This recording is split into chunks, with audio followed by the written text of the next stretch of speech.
Hello friends, स्वागत है आपका हमारे YouTube channel study our life में।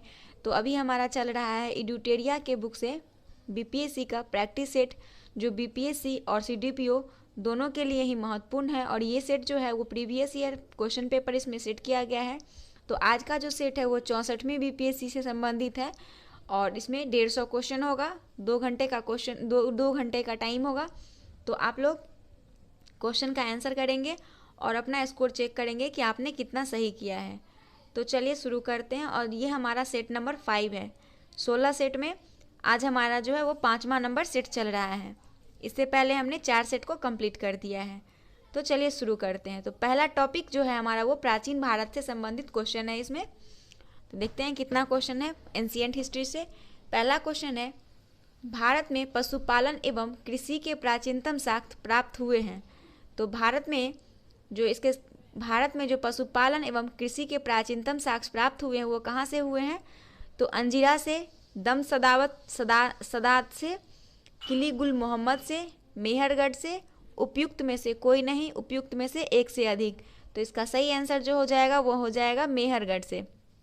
तो सर्वप्रथम कृषि एवं पशुपालन का साक्ष्य मेहरगढ़ से प्राप्त हुआ था। और मेहरगढ़ जो है वो भारतीय उपमहाद्वीप की सबसे पुरानी कृषि बस्ती है। इस स्थान से घोड़ा, गधा जैसे मालवाहक का प्रमाण मिला है। भारतीय उपमहाद्वीप में कृषि का प्राचीनतम प्रमाण नवपाषाण काल से मिलता है। इस काल में कृषि, पशुपालन, पत्थरों के औजार आदि का विकास हुआ। वर्तमान में मेहरगढ़ पाकिस्तान में स्थित है। अगला क्वेश्चन है, इनमें से किसने सर्वप्रथम व्यापक पैमाने पर स्वर्ण मुद्रा का प्रचलन किया? तो इसका सही आंसर हो जाएगा ऑप्शन नंबर सी। बिम कन्फ्यूशस ने सर्वप्रथम व्यापक पैमाने पर स्वर्ण मुद्रा का प्रचलन किया। ठीक है। तो इस शासक ने प्रारंभ में सिक्कों तथा शिलालेखों की एक विशेष श्रृंखला जारी की। इसने तांबा, सोना एवं चांदी के सिक्के भी चलाए। बिम कन्फ्यूशस ने माहेश्वर की उपाधि धारण की थी। कौन सी उपाधि धारण किया था बिम कन्फ्यूशस? तो महेश्वर की उपाधि को धारण किया था। अगला क्वेश्चन नंबर 3 है, इनमें से किसने पहली बार यह व्याख्या की थी कि पृथ्वी के अपनी धुरी पर घूमने के कारण प्रतिदिन सूर्योदय एवं सूर्यास्त होता है? तो इसका सही आंसर हो जाएगा ऑप्शन नंबर ए, आर्यभट्ट। तो आर्यभट्ट जो है सर्वप्रथम आर्यभट्ट ने बताया था कि पृथ्वी अपनी धुरी पर घूमने के कारण ही सूर्यास्त एवं सूर्योदय होता है। आर्यभट्ट गुप्त काल में एक प्रसिद्ध खगोल विज्ञान थे। ये चंद्रगुप्त द्वितीय के दरबार में रहते थे और इनके द्वारा लिखी कुछ पुस्तकें जैसे सूर्य सिद्धांत, ब्रह्म सिद्धांत आदि हैं। तो सूर्य सिद्धांत और ब्रह्म सिद्धांत आर्यभट्ट की रचना है। अगला क्वेश्चन है, सुवर्ण भूमि का वह राजा कौन था जिसने नालंदा में एक बौद्ध विहार की स्थापना की तथा उसके रख रखाव हेतु अपने दूत के द्वारा देवपाल से 5 गांव दान में देने की प्रार्थना की? तो इसका सही आंसर हो जाएगा ऑप्शन नंबर सी, बालपुत्र देव। शैलेंद्र वंशीय शासक बालपुत्र देव के अनुरोध पर देवपाल ने बौद्ध विहार स्थापना हेतु 5 गांव दान में दिया था। देवपाल के नेतृत्व में पाल साम्राज्य अपने चरमोत्कर्ष पर था। इसने राष्ट्रकूट वंश के शासक अमोघ वर्ष को पराजित किया था। देवपाल को परम सौगत भी कहा जाता है। अगला क्वेश्चन है, पेरिपल्स ऑफ द इरिथ्रियन सी किसने लिखी है? तो इसका सही आंसर हो जाएगा ऑप्शन नंबर ई, क्योंकि पेरिपल्स ऑफ द इरिथ्रियन सी पुस्तक भारत तथा रोम के बीच घनिष्ठ व्यापारी संबंधों पर आधारित है और इस पुस्तक के लेखक का नाम अभी तक स्पष्ट नहीं हुआ है। इस पुस्तक से भारत के बंदरगाहों तथा व्यापारिक वस्तुओं के बारे में जानकारी मिलती है, इसलिए इसका आंसर हो जाएगा उपयुक्त में से कोई नहीं। अगला टॉपिक जो है वो है मध्यकालीन भारत से क्वेश्चन। तो 6ठा नंबर क्वेश्चन है, बिहार पर बख्तियार खिलजी के हमले का पहला विवरण प्राप्त हुआ था? तो इसका सही आंसर हो जाएगा तबकात ए नासरी से। कहाँ से? तबकात ई नासरी से, ऑप्शन नंबर बी।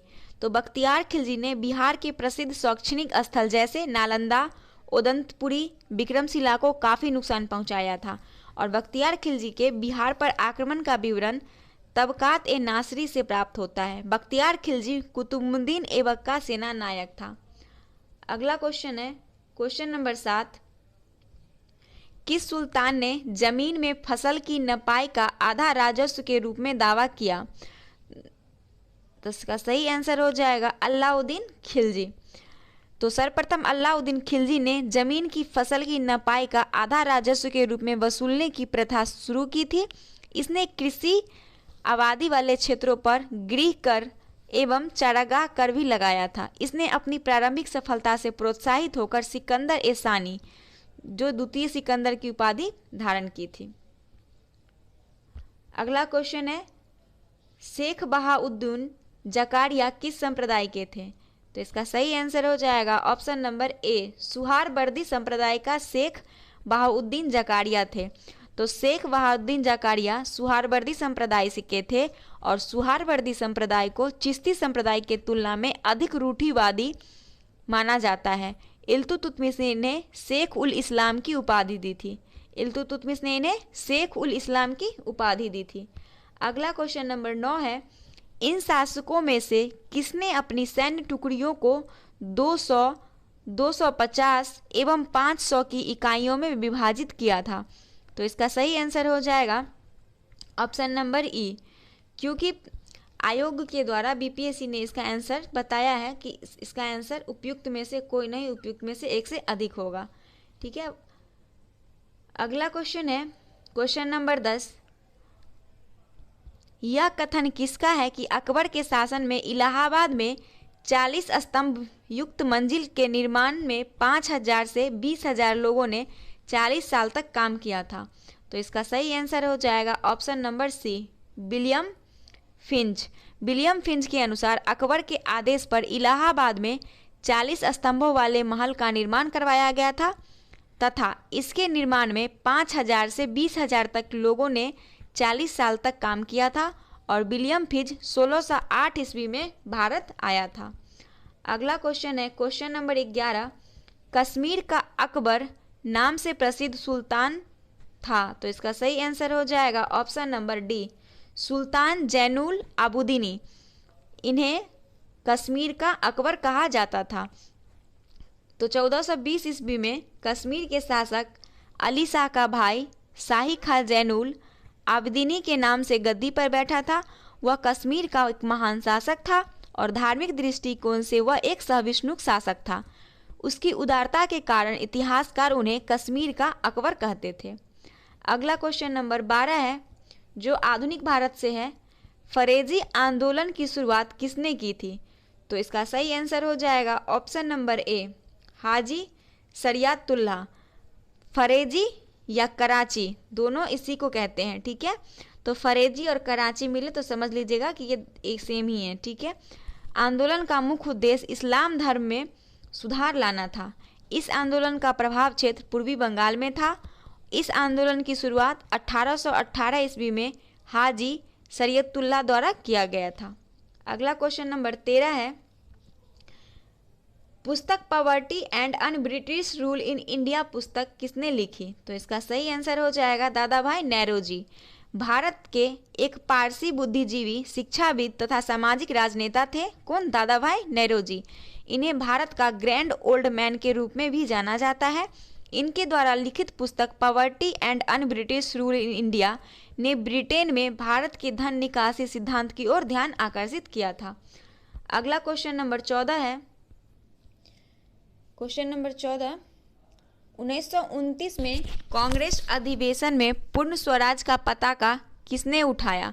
तो इसका सही आंसर हो जाएगा option number B, Pandit Jawaharlal Nehru. वर्ष 1929 में कांग्रेस के लाहौर अधिवेशन में पूर्ण स्वराज की घोषणा की गई थी और इसी अधिवेशन की अध्यक्षता जवाहरलाल नेहरू ने किया था। जवाहरलाल नेहरू 31 दिसंबर 1929 को रावी नदी के तट पर भारतीय झंडा तिरंगा को फहराया था। जवाहरलाल नेहरू को समाजवाद का प्रखर समर्थक माना जाता है। इस अधिवेशन में प्रथम स्वतंत्रता दिवस 26 जनवरी 1930 को मनाने की घोषणा की गई थी। अगला क्वेश्चन नंबर 15 है, निम्न में से कौन सा ईस्ट इंडिया कंपनी के सिपाहियों को विद्रोही बनाने का कारण नहीं था? तो इसका सही आंसर हो जाएगा ऑप्शन नंबर डी, अधिकारियों की अक्षमता। तो इसका आंसर 1857 के विद्रोह के कारण ईस्ट इंडिया कंपनी के अधिकारियों की अक्षमता नहीं थी, बल्कि उनकी धार्मिक राजनीतिक नीतियां और भारतीयों के साथ भेदभाव प्रमुख कारण था। तत्कालीन कारण ट्रिगर एनफील्ड राइफल था, जिसमें सूअर तथा गाय की चर्बी का इस्तेमाल कारतूस में किया जाता था, जिससे हिंदू व मुस्लिम दोनों समुदाय आहत थे। ठीक है, तो इसका सही आंसर हो जाएगा अधिकारियों की अक्षमता। अगला क्वेश्चन नंबर 16 है, मुगल बादशाह बहादुर शाह जफर के बारे में कहा जाता था कि उसके साम्राज्य की सीमा थी। तो इसका सही आंसर हो जाएगा ऑप्शन नंबर ए, चांदनी चौक से पालम। मुगल बादशाह बहादुर शाह जफर के बारे में कहा जाता है कि इसके शासन की सीमा चांदनी चौक से लेकर पालम तक थी और 1857 के विद्रोह के बाद बहादुर शाह जफर को रंगून निर्वासित कर दिया गया था। ठीक है, अगला क्वेश्चन नंबर 17 है, इनमें से किसने अंग्रेजी ईस्ट इंडिया कंपनी के कंट्रोल के खिलाफ बगावत नहीं की? तो इसका सही आंसर हो जाएगा ऑप्शन नंबर बी, हैदराबाद का निजाम। हैदराबाद के निजाम ने अंग्रेजी कंपनी के नियंत्रण के खिलाफ विरोध नहीं किया था। विजयनगर साम्राज्य की स्थापना 1336 ईस्वी में किया गया था। ईस्ट इंडिया कंपनी के शासन के पूर्व ही यह साम्राज्य समाप्त हो गया था। अगला क्वेश्चन नंबर 18 में है, 1875 के दक्कन के दंगों का तत्कालिक कारण था। तो 1875 के दक्कन के दंगों का तत्कालीन कारक क्या था, वो पूछा गया है। तो इसका सही आंसर हो जाएगा महाजनों के द्वारा ऊंची ब्याज दर। तो दक्कन के दंगों का तत्कालिक कारण महाजनों के द्वारा वसूली जा रही ऊंचा ब्याज दर था। दक्कन विद्रोह का प्रभाव क्षेत्र पश्चिमी घाट था। इस विद्रोह की शुरुआत 1875 ईस्वी में हुआ था और दक्कन विद्रोह का संबंध महाराष्ट्र राज्य से है। कहाँ से? महाराष्ट्र राज्य से। अगला क्वेश्चन नंबर 19 है, रजनी पामदंत ने कहा वे साम्राज्यवाद से लड़ते भी थे और सहयोग भी करते थे। उन्होंने किस राजनीतिक गठबंधन के बारे में कहा? तो इसका सही आंसर हो जाएगा ऑप्शन नंबर ए, भारतीय राष्ट्रीय कांग्रेस के बारे में। भारतीय राष्ट्रीय कांग्रेस की स्थापना 18 दिसंबर 1885 को हुई थी। 1905 तक उदारवादी नीति को ही अपनाती रही। 1905 के बाद अपनी नीतियों में इसने कुछ बदलाव की, जिसकी आलोचना रजनी पामदंत ने की। इसके अनुसार कांग्रेस साम्राज्यवाद से लड़ते भी थे और सहयोग भी करते थे। अगला क्वेश्चन नंबर 20 है, निम्न में से कौन सा एक राष्ट्रवादी समाचार पत्र नहीं था? तो राष्ट्रवादी समाचार पत्र नहीं था, तो इसका सही आंसर हो जाएगा option number D, the times of India. Times of India अंग्रेजी भाषा का दैनिक समाचार पत्र था तथा राष्ट्रवादी पत्रिका नहीं थी, जबकि द हिंदू, बंगाली आदि राष्ट्रवादी पत्रिका थी। अगला क्वेश्चन है, प्रार्थना समाज, यंग इंडिया, लोकहितवादी, सत्यशोधक समाज, रहनुमाई मजदेसन सभा के निम्न विकल्पों में से संयोजन पहचानिए। तो इसका सही आंसर हो जाएगा option number B, Atmarang, Pandurang, Mohandas Karamchand Gandhi, Gopal Hari Deshmukh, Jyotiba Phule, Naoroji Furdonji. तो इसका सही आंसर बी हो जाएगा। अगला क्वेश्चन है क्वेश्चन नंबर 22, नीचे दिए गए विकल्पों में से राष्ट्रवादी समाचार पत्रों द हिंद, यहाँ पे हिंद होना चाहिए, द हिंद केसरी, बंगाली हिंदुस्तानी सुधारक के संपादकों के नाम सही संयोजन ज्ञात कीजिए। क्वेश्चन क्या कह रहा है, एक बार फिर से पढ़ते हैं। नीचे दिए गए विकल्पों में से राष्ट्रवादी समाचार पत्रों द हिंद केसरी, बंगाली हिंदुस्तानी सुधारक के संपादकों के नाम का सही संयोजन ज्ञात कीजिए। तो क्रम में पूछ रहा है, तो इसका सही आंसर हो जाएगा ऑप्शन नंबर डी, जी सुब्रमण्यम अय्यर, बाल गंगाधर तिलक, सुरेंद्रनाथ बनर्जी, गंगा प्रसाद वर्मा और गोपाल कृष्ण गोखले। तो द हिंदू का है, यहाँ पे हिंदू होना चाहिए था, हिंदू सर मिस्टेक हो गया है, द हिंदू लिखा हुआ है। द हिंदू के संपादक थे जी सुब्रमण्यम अय्यर, केसरी के बाल गंगाधर तिलक, बंगाली के एस.एन. बनर्जी, हिंदुस्तानी के गंगा प्रसाद वर्मा और सुधारक के थे गोपाल कृष्ण गोखले। तो ये था हमारा क्रम। सही आंसर देख लिए। अब अगला क्वेश्चन है 23 नंबर। बाल गंगाधर तिलक लोकमान्य तिलक के नाम से जाना जाने लगे जब। सही आंसर हो जाएगा इसका सी, सरकार ने उन्हें रेड मर्डर केस में अभियुक्त बनाया। तो 1897 ईस्वी में बाल गंगाधर तिलक को लोकमान्य की उपाधि दी गई थी और यह उपाधि रैंड एमहर्स्ट हत्या के बाद चले मुकदमे के दौरान दी गई थी। तिलक इस मुकदमे के सिलसिले में 18 माह तक जेल में रहे थे। वैसे बीपीएससी ने इसका आंसर ये नहीं बताया, इसका आंसर ई दिया है, सर ने ऐसा मेंशन किया है। ठीक है, तो बीपीएससी के हिसाब से आंसर ये होना चाहिए। एक बार आप लोग इस क्वेश्चन पे डिस्कशन कर लेंगे तो बेटर होगा। अगला है क्वेश्चन नंबर 24। सरकार के विरोध में असेंबली में बम फेंकने के समय भगत सिंह की उम्र क्या थी? तो इसका सही आंसर हो जाएगा ऑप्शन नंबर बी, 21 साल से थोड़ा ज़्यादा। 24। तो भगत सिंह का जन्म सितंबर 1907 में हुआ था। उन्होंने पब्लिक सेफ्टी बिल के खिलाफ 19 अप्रैल 1929 में सेंट्रल असेंबली में बम फेंका था। इसके बाद भगत सिंह को गिरफ्तार किया गया था। जब भगत सिंह ने बम फेंका था तो उनकी आयु कितनी थी? 21 साल से थोड़ा ज़्यादा रही होगी। ठीक है, अगला क्वेश्चन है क्वेश्चन नंबर 25। जालियांवाला बाग नरसंहार किस गांधीवादी सत्याग्रह के संबंध में हुआ था? तो इसका सही आंसर हो जाएगा रॉलेट एक्ट। रॉलेट एक्ट 13 अप्रैल 1919 ईस्वी को जालियांवाला बाग की घटना घटित हुई थी और रॉलेट एक्ट के विरोध में पंजाब की जालियांवाला बाग में सभा आयोजित की गई थी, जिसमें जनरल डायर के निर्देश पर इस सभा में क्या हुआ था कि गोली चला दिया गया था और 900 से अधिक लोग मारे गए थे। ठीक है, तो इसका सही आंसर हो जाएगा रॉलेट सत्याग्रह। अगला क्वेश्चन है किस स्थान पर आदिवासियों ने अंग्रेजों के खिलाफ विद्रोह किया था? तो इसका सही आंसर हो जाएगा बिहार। वर्तमान झारखंड में आदिवासियों ने बिरसा मुंडा के नेतृत्व में अंग्रेजों के खिलाफ विद्रोह किया था। इस विद्रोह को उलगुलान विद्रोह के नाम से भी जाना जाता है। यह विद्रोह अंग्रेजों के खिलाफ प्रथम सशक्त जनजातीय विद्रोह था और इसके अतिरिक्त बंगाल, असम, महाराष्ट्र आदि में भी जनजातीय विद्रोह हुई थी। तो वैसे इसका बीपीएससी के द्वारा दिया हुआ जो आंसर है वो ई हो जाएगा। ठीक है, लेकिन आंसर होना चाहिए इसका ए। अगला क्वेश्चन है 27 नंबर। अतः सैदब सहमति के साथ और अक्षर वाणिज्य मंडल के निर्देशों पर भारत सरकार चलती है और इसे व्हाइट मैन्स वार्डन कहा जाता है। यह किसने कहा था? तो इसका सही आंसर हो जाएगा ऑप्शन नंबर सी, सच्चिदानंद सिन्हा।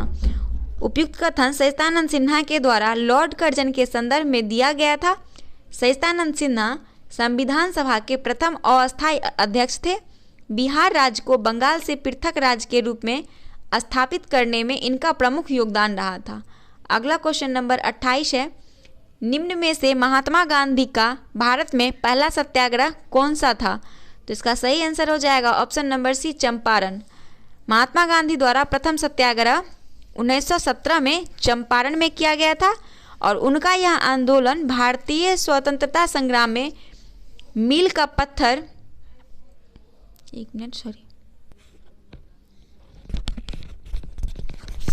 साबित हुआ था। यह आंदोलन चंपारण में किसानों पर जबरन थोपे गए तिनकठिया प्रणाली के विरोध में किया गया था। चंपारण सत्याग्रह के माध्यम से ही महात्मा गांधी भारतीय राजनीति में प्रत्यक्ष रूप में शामिल हुए। अगला क्वेश्चन नंबर 29 है। गांधी के असहयोग आंदोलन में लोगों को शराब से परहेज करने का आग्रह किया गया। फलस्वरूप सरकार के राजस्व में भारी कमी आई। एक प्रदेश की सरकार ने लोगों को फिर से शराब पीने को प्रेरित करने के लिए प्रमुख व्यक्तियों की एक सूची प्रसारित की जो शराब पीते थे। उस प्रदेश का नाम बताइए। तो इसका सही आंसर हो जाएगा ऑप्शन नंबर बी, बी में क्या है, Bihar. Option number B Bihar. तो भारत में असहयोग आंदोलन की शुरुआत 1920 में हुआ था और इस आंदोलन में गांधी जी द्वारा लोगों से शराब से परहेज करने का आग्रह किया गया था, जिसके परिणाम स्वरूप राजस्व में भारी कमी आई थी और इस क्षतिपूर्ति को कम करने के उद्देश्य से बिहार के तत्कालीन सरकार ने फिर से लोगों को शराब सेवन हेतु प्रेरित किया था। अगला क्वेश्चन है क्वेश्चन नंबर 30। फरवरी 1938 में चुनी हुई सरकार ने किस कारणवश इस्तीफा दे दिया? तो इसका सही आंसर हो जाएगा option number D. Option number D, राजनीतिक बंदियों को छोड़ना। तो बिहार को चुनी हुई सरकार ने राजनीतिक बंदियों को छोड़ने के विरोध में 1938 में इस्तीफा दे दिया था। इस सरकार का गठन भारत सरकार अधिनियम 1935 के अंतर्गत 1937 में हुई चुनावों के तहत किया गया था। अगला क्वेश्चन है क्वेश्चन नंबर 31। भगवान बुद्ध के महापरिनिर्वाण के बाद पहली बौद्ध संगति कहाँ हुई थी? तो इसका सही आंसर हो जाएगा ऑप्शन नंबर ए, राजगीर में। तो भगवान बुद्ध को 483 ईसा पूर्व में महापरिनिर्वाण की प्राप्ति हुई थी। इनके निधन के बाद कुछ दिनों बाद राजगिरी के सप्तवर्णी गुफा में प्रथम बौद्ध संगति का आयोजन राजा अजातशत्रु के शासनकाल में किया गया था और प्रथम बौद्ध संगति में बौद्ध मठों के नियमों को संरक्षित किया गया था। प्रथम बौद्ध संगति की अध्यक्षता महाकश्यप ने किया था। अगला क्वेश्चन है बंगाल और बिहार में भूमि पर किराएदारी के अधिकारी की बंगाल किराएदारी अधिनियम द्वारा कब स्वीकार किया गया? तो इसका सही आंसर हो जाएगा ऑप्शन नंबर सी, 1885 में। तो बंगाल टेंडेंसी एक्ट को 1885 ईस्वी में बंगाल सरकार द्वारा पारित किया गया था और इस अधिनियम को बनाने का मुख्य उद्देश्य जमींदार काश्तकार की भूमि से संबंधित अधिकारों को प्रख्यापित करना था। बंगाल विभाजन के बाद इसे बिहार काश्तकारी अधिनियम के रूप में भी जाना जाता था। ठीक है, अगला क्वेश्चन है क्वेश्चन नंबर 33। बिहार कब भारत में एक स्वतंत्र प्रदेश बना? तो इसका सही आंसर हो जाएगा ऑप्शन नंबर डी, 1912 में। तो वर्ष 1912 में बिहार एक स्वतंत्र प्रदेश के रूप में स्थापित हुआ। इस समय बिहार तथा उड़ीसा एक ही प्रांत में शामिल थे। बाद में 1935 में भारत सरकार अधिनियम के तहत उड़ीसा को बिहार से अलग कर 1936 में एक अलग राज्य बनाया गया। बिहार का अंतिम विभाजन 2000 ईस्वी में हुआ, जब झारखंड अलग होकर एक नए प्रांत के रूप में स्थापित हुआ। अगला क्वेश्चन नंबर 34 है चंपारण में गांधी जी को आमंत्रण किसने किया था? तो इसका सही आंसर हो जाएगा option number B, Rajkumar Shukla. भारतीय राष्ट्रीय कांग्रेस का 31वां अधिवेशन 1916 में लखनऊ में आयोजित किया गया था और इस अधिवेशन में चंपारण के किसान नेता राजकुमार शुक्ल भी शामिल हुए थे। उन्होंने किसानों की समस्या के समाधान हेतु महात्मा गांधी को चंपारण आने के निमंत्रण दिया था और 10 अप्रैल 1917 को महात्मा गांधी पहुंचे तथा उनके प्रयासों के कारण अंग्रेजों को तिनकठिया पद्धति समाप्त करना पड़ा था और चंपारण सत्याग्रह गांधी जी का भारत में प्रथम सत्याग्रह था। अगला क्वेश्चन नंबर 35 है बिहार सोशलिस्ट पार्टी कब गठित हुई थी? तो इसका सही आंसर हो जाएगा ऑप्शन नंबर सी, 1931 में। तो बिहार सोशलिस्ट पार्टी का गठन 1931 में किया गया था तथा इसका औपचारिक रूप से स्थापना 1934 में किया गया था। इस पार्टी के गठन में गंगाशरण सिन्हा, राम वृक्ष बेनीपुरी एवं रामानंद मिश्रा का महत्वपूर्ण योगदान था। 1934 में इसे स्थापना के बाद इसके प्रथम अध्यक्ष आचार्य नरेंद्र देव तथा सचिव जयप्रकाश नारायण बने थे। अगला क्वेश्चन है इनमें से किसने बिहार में पहले कांग्रेस मंत्रिसभा का नेतृत्व किया? तो इसका सही आंसर हो जाएगा option number D, Shri Krishna Sinha ने। तो श्री कृष्ण सिंह बिहार के प्रथम मुख्यमंत्री थे जिनका कार्यकाल था 1946 से लेकर 1961 तक।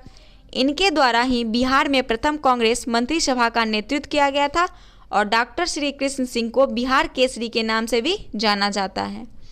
अगला क्वेश्चन है 37 नंबर नील विद्रोह किसके बारे में था? तो इसका सही आंसर हो जाएगा ऑप्शन नंबर सी, रैयत नील की खेती नहीं करना चाह रहे थे, पर उसने एक अमान्य मूल्य पर जबरदस्ती करवाई जा रही थी। तो 1857 की क्रांति के तुरंत बाद नील विद्रोह शुरू हुआ, जिसका प्रभाव क्षेत्र बंगाल था, धीरे धीरे अन्य क्षेत्रों में भी विस्तारित हुआ। इस विद्रोह का कारण अंग्रेजों द्वारा किसानों से अमान्य मूल्य पर नील की खेती कराना था, और नील विद्रोह के दमन का चित्रण नील दर्पण नाटक में किया गया है। अगला क्वेश्चन है, कुंवर सिंह अंग्रेजों के खिलाफ 1857 के विद्रोह में किस जगह शामिल हुए? तो इसका सही आंसर हो जाएगा ऑप्शन नंबर ए, आरा में। 1857 की क्रांति की शुरुआत 10 मई को मेरठ से हुई थी। कहाँ? 10 मई मेरठ से। इस विद्रोह का प्रभाव बिहार सहित देश के अन्य हिस्सों में भी था। बिहार में इस क्रांति का नेतृत्व विभिन्न स्थानों पर विभिन्न क्रांतिकारियों द्वारा किया गया, जिसमें कुंवर सिंह द्वारा विद्रोह का नेतृत्व आरा में किया गया था, और वीर कुंवर सिंह की मृत्यु 26 अप्रैल 1958 को हुई थी। ठीक है, लेकिन इसका जो मतलब बीपीएससी का जो आंसर दिया हुआ है वो दिया था पटना।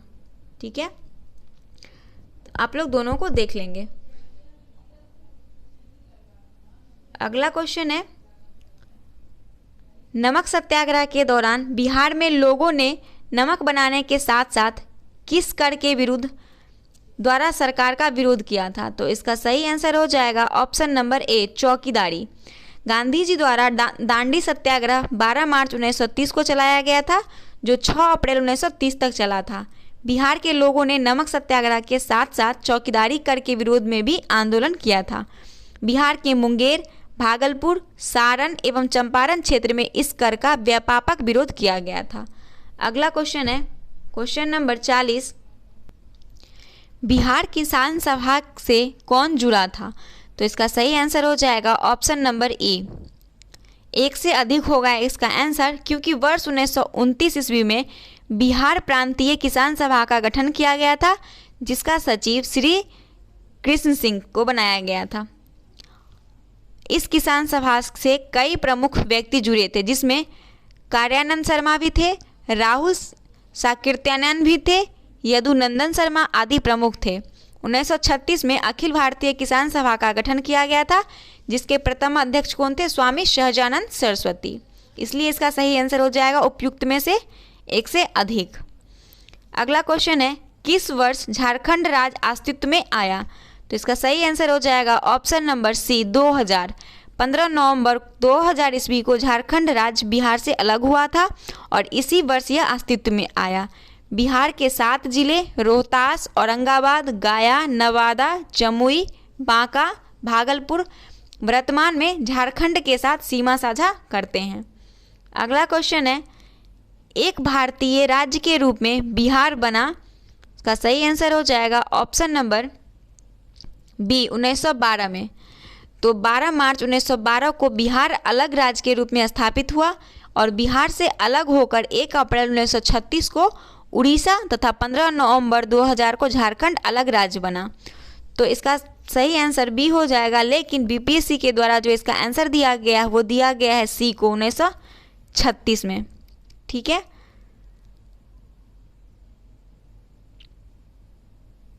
(43) नंबर क्वेश्चन है, बिहार के निम्न हिस्सों में कौन सा हिस्सा भूतात्विक दृष्टि से अपेक्षाकृत पुराना है? तो इसका सही आंसर हो जाएगा खड़गपुर पहाड़ियाँ। खड़गपुर की पहाड़ियाँ मुंगेर जिले में अवस्थित है। यहाँ धारवाड़ शैल संरचना पाई जाती है, जिसका निर्माण 3 कैम्बियम कल्प जो 2500 से लेकर 600 मिलियन वर्ष पूर्व में हुआ है। रोहतास का पठार 3 कैम्बियम क्लब के अंतर्गत प्रोटोरोजोइक कल्प जो 1500 से लेकर 600 मिलियन वर्ष पूर्व में हुआ।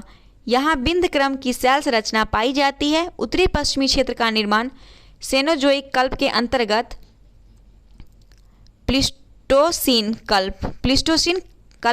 कल्प में हुआ।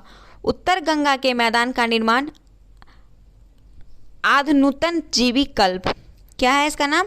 आध नूतन जीवी कल्प अंतर्गत हसोसीन युग में हुआ था, जो 2.5 मिलियन वर्ष बाद की बात है। ठीक है, तो इसका सही आंसर खड़गपुर की पहाड़ियाँ हो जाएगा। 44 नंबर क्वेश्चन है, जुलाई 2018 तक पटना जिला बिहार के कितने जिलों से सीमावर्त था? तो इसका सही आंसर हो जाएगा option number C, 9। Option number C. Patna जिला वर्तमान में 2018 तक कुल 9 जिले साथ अपनी सीमा बनाती थी, जो इस प्रकार था। पहले अरवल था, जहानाबाद, नालंदा, लखीसराय, बेगूसराय, समस्तीपुर, वैशाली, सारण और भोजपुर। तो ये था 9 जिला। अगला क्वेश्चन 45 नंबर है, बिहार का अधिकांश क्षेत्र अच्छांचित है। तो इसका सही आंसर हो जाएगा ऑप्शन नंबर बी, कछारी मिट्टी से। जलोढ़ मिट्टी पाई जाती है। बिहार में अधिकांश भूभाग में कछारी या जलोढ़ दोनों एक ही नाम है, मिट्टी पाई जाती है। नवीन जलोढ़ मृदा के खादर तथा पुरानी जलोढ़ मृदा को क्या कहते हैं? बांगर कहते हैं। बिहार में नदियों की अधिकता एवं मैदानी क्षेत्र होने के कारण बिहार की 90% से अधिक भूमि जलोढ़ मिट्टी की होती है। 46 नंबर क्वेश्चन है, भारत के राज्यों में से निम्नतम साक्षरता दर जो 2011 की जनगणना के अनुसार दृष्टि से बिहार का स्थान है। तो इसका सही आंसर हो जाएगा ऑप्शन नंबर ए, प्रथम। 2011 की जनगणना के अनुसार बिहार राज्य की कुल साक्षरता दर 61.80% है, जबकि भारत की साक्षरता दर जो है वो 74.04% है। साक्षरता के मामले में बिहार देश में सबसे नीचे पायदान पर है। अगला क्वेश्चन है, भारत के राज्यों में से जूट उत्पादन की दृष्टि से बिहार का स्थान क्या है?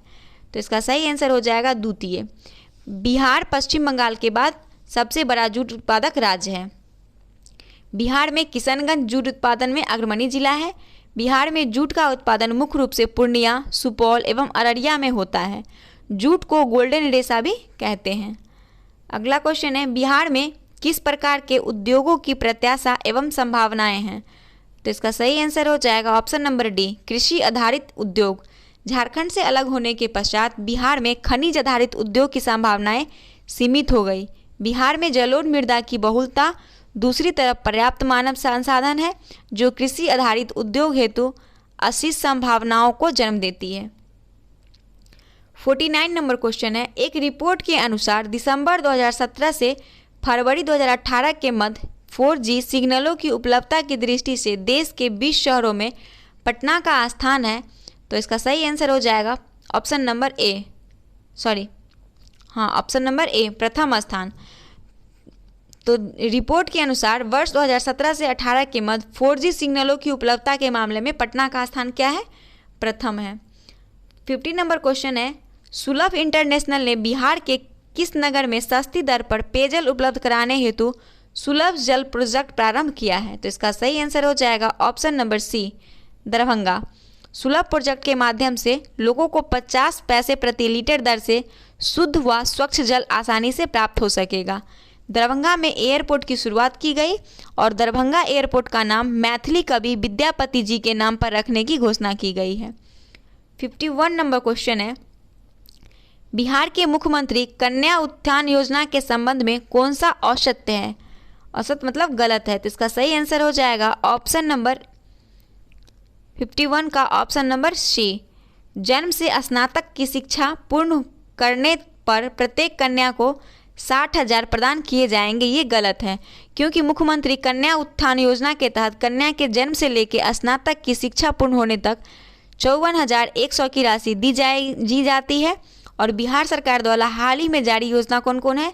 मुख्यमंत्री SC/ST उद्यमी योजना, मुख्यमंत्री वास स्थल क्रय सहायता योजना, मुख्यमंत्री कन्या सुरक्षा योजना, मुख्यमंत्री ग्राम परिवहन योजना। अगला क्वेश्चन है 52 नंबर, सर्वोच्च न्यायालय का न्यायाधीश अपने पद से त्यागपत्र किसको लिखकर देता है? तो इसका सही आंसर हो जाएगा ऑप्शन नंबर ए, राष्ट्रपति को। सर्वोच्च न्यायालय के मुख्य न्यायाधीश का कार्यकाल का वर्णन भारतीय संविधान में स्पष्ट रूप से नहीं किया गया है, परंतु 65 वर्ष की आयु तक वो अपने पद पर बने रह सकते हैं और मुख्य न्यायाधीश त्यागपत्र अपने राष्ट्रपति को देते हैं। वर्तमान में अक्टूबर 2021 तक भारत के मुख्य न्यायाधीश कौन है? NV रमना। अगला क्वेश्चन है 53 नंबर, पिछड़ी जाति आयोग के प्रथम सभापति कौन थे? तो पिछड़ी जाति आयोग के प्रथम सभापति काका साहब कालेलकर थे। इसका सही आंसर हो जाएगा बी, प्रथम पिछड़ी जाति आयोग के प्रथम अध्यक्ष। और इस आयोग का गठन कब किया गया था? 1953 में। द्वितीय पिछड़ी जाति आयोग के अध्यक्ष वीपी मंडल थे। और 102वां संविधान संशोधन अधिनियम 2018 द्वारा राष्ट्रीय पिछड़ा आयोग का संवैधानिक दर्जा प्रदान किया गया। राष्ट्रीय पिछड़ा आयोग में 5 सदस्य होते हैं, जिसमें एक अध्यक्ष, एक उपाध्यक्ष तथा अन्य 3 सदस्य होते हैं। 54 नंबर क्वेश्चन है, राज्य लोक सेवा आयोग का अध्यक्ष किसके द्वारा नियुक्त किया जाता है?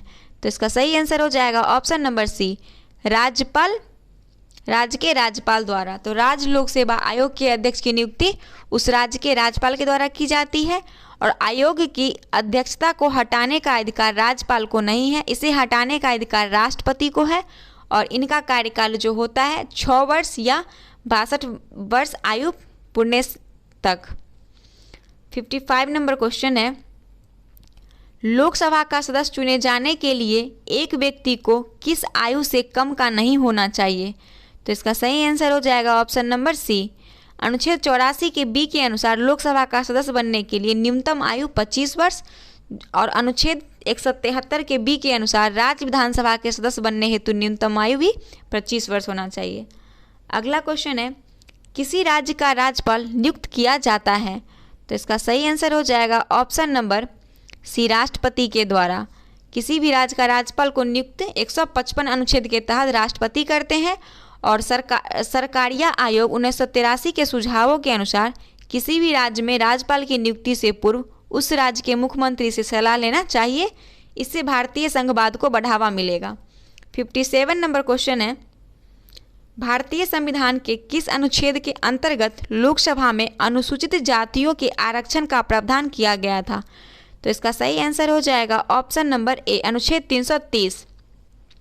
330 के अनुसार लोकसभा में अनुसूचित जाति, अनुसूचित जनजाति का आरक्षण प्रावधान किया गया है। और 332 में जो है वो राज्य विधानसभाओं में अनुसूचित जाति तथा अनुसूचित जनजाति के आरक्षण का प्रावधान है। और वर्तमान समय में लोकसभा में अनुसूचित जाति तथा अनुसूचित जनजाति के लिए क्रमशः 84 व 47 सीटें को आरक्षित किया गया है।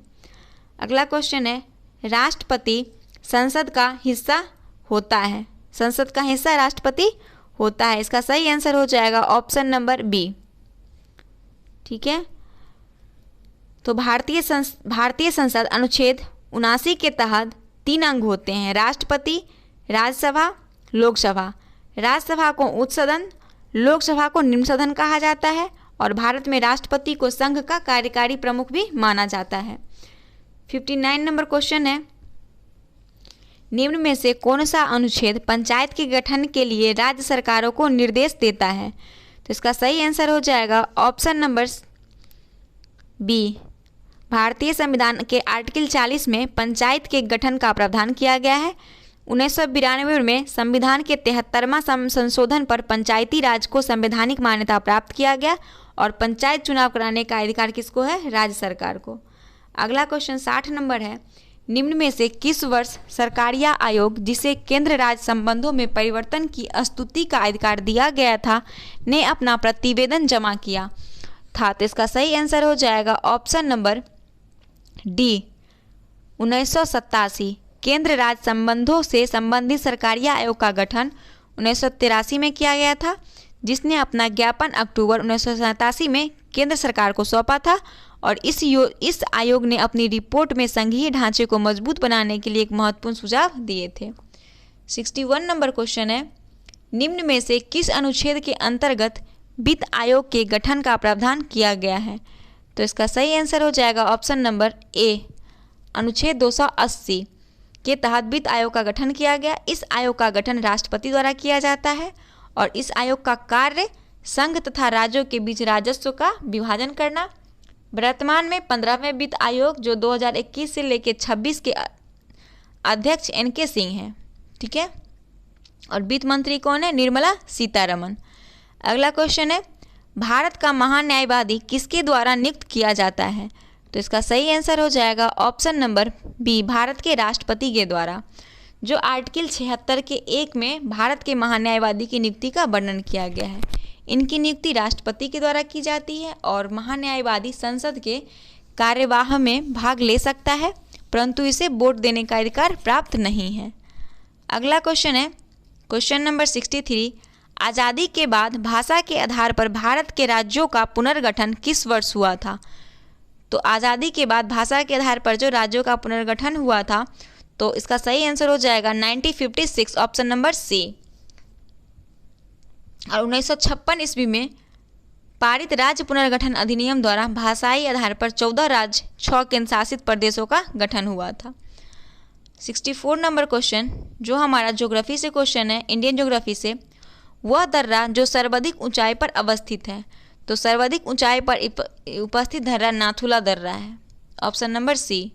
नाथुला दर्रा की ऊंचाई है 4404 मीटर, जोजिला दर्रा 3528 मीटर, रोहतांग दर्रा 3978 मीटर और खैबर दर्रा की ऊंचाई 1070 मीटर है।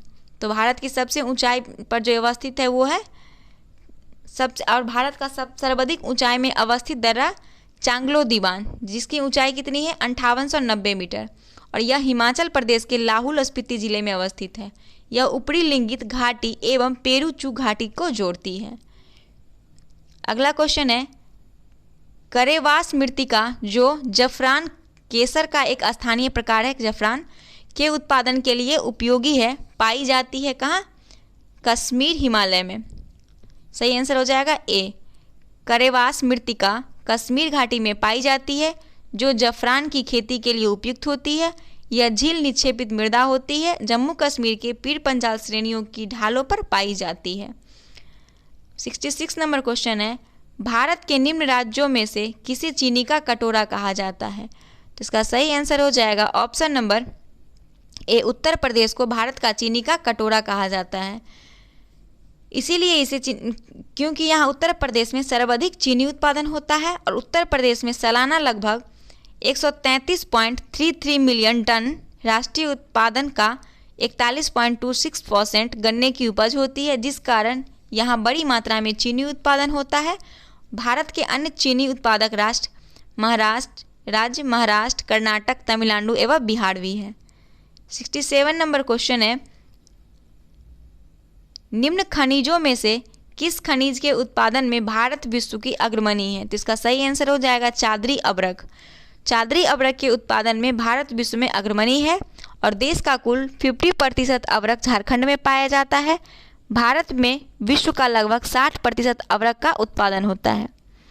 अगला क्वेश्चन है निम्न में से कौन सा मेघालय पठार का अंश नहीं है? तो इसका सही आंसर हो जाएगा ऑप्शन नंबर ए, भुवन पहाड़ी। मेघालय के पठार के अंतर्गत गारो, खासी और जैंतिया हिल्स आता है, जबकि भुवन पहाड़ी लुसाई हिल्स का हिस्सा है।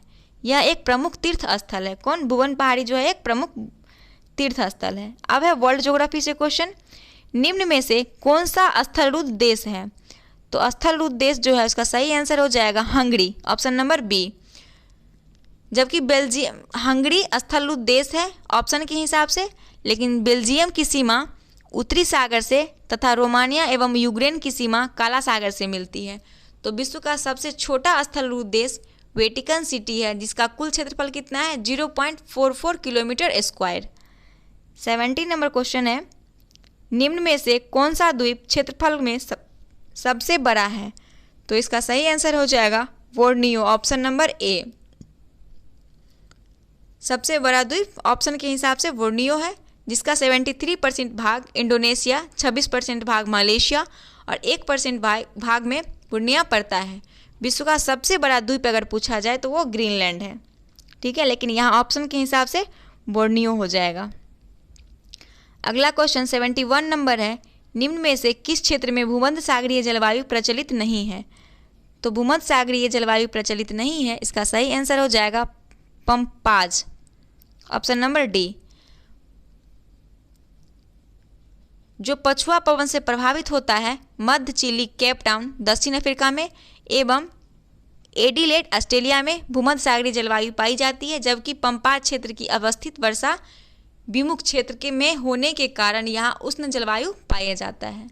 और भूमध्य सागर जलवायु का क्षेत्रफल 30 डिग्री से 45 डिग्री नॉर्थ टू साउथ अक्षांश के अंतर्गत आता है। ठीक है, अगला क्वेश्चन है, वह देश जो विश्व में रेशम का सबसे बड़ा उत्पादक है। तो रेशम का सबसे बड़ा उत्पादक देश जो है विश्व में वो है चीन, ऑप्शन नंबर बी, रेशम उत्पादन में, जबकि पूरे भारत में दूसरे स्थान पर है। शहतूत से रेशम उत्पादन में भारत प्रथम स्थान पर है। मतलब रेशम उत्पादन में चीन जो है विश्व में प्रथम स्थान पर है और भारत दूसरे स्थान पर।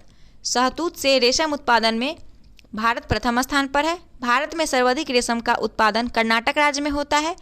रेशम उत्पादन की खेती सेरीकल्चर कहा जाता है। अगला क्वेश्चन है, संयुक्त राष्ट्र अमेरिका को छोड़कर विश्व के निम्न देशों में कौन सा देश कच्चे तेल का सर्वाधिक उत्पादन करता है। तो इसका सही आंसर हो जाएगा ऑप्शन नंबर सी, सऊदी अरब जो है वो कच्चे तेलों का उत्पादक सर्वाधिक करता है। कच्चे तेल 2017 में सऊदी अरब अमेरिका के बाद दूसरे स्थान पर था, लेकिन वर्तमान समय में रूस अमेरिका के बाद सबसे बड़ा कच्चे तेल उत्पादक देश है।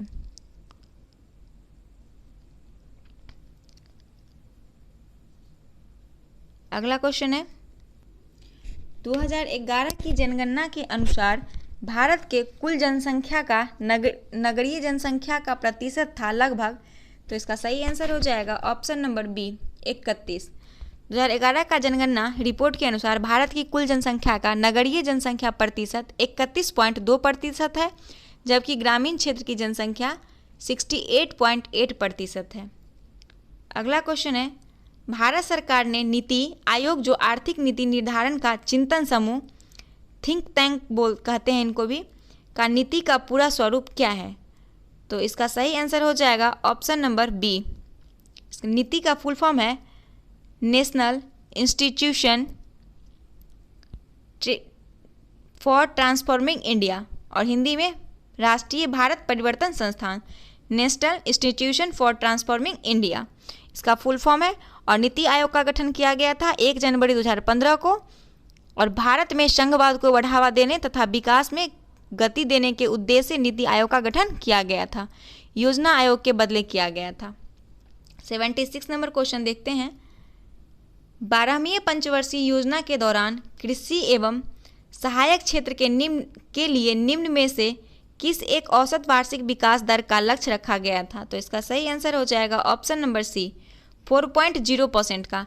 12वीं पंचवर्षीय योजना जो 2012 से 17 को राष्ट्रीय विकास परिषद द्वारा दिसंबर 2012 में मंजूरी मिली थी। इस पंचवर्षीय योजना की शुरुआत 1 अप्रैल 2012 से हुई थी।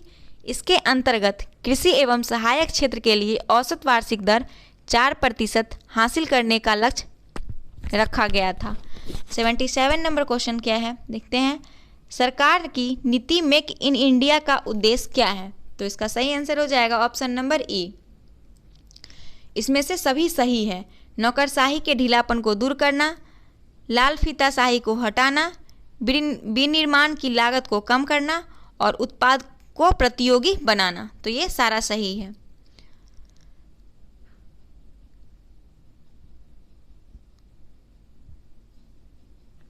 अगला क्वेश्चन है 78 नंबर, निम्न में से कौन सा औद्योगिक विकास के लिए प्रोत्साहकी नहीं है।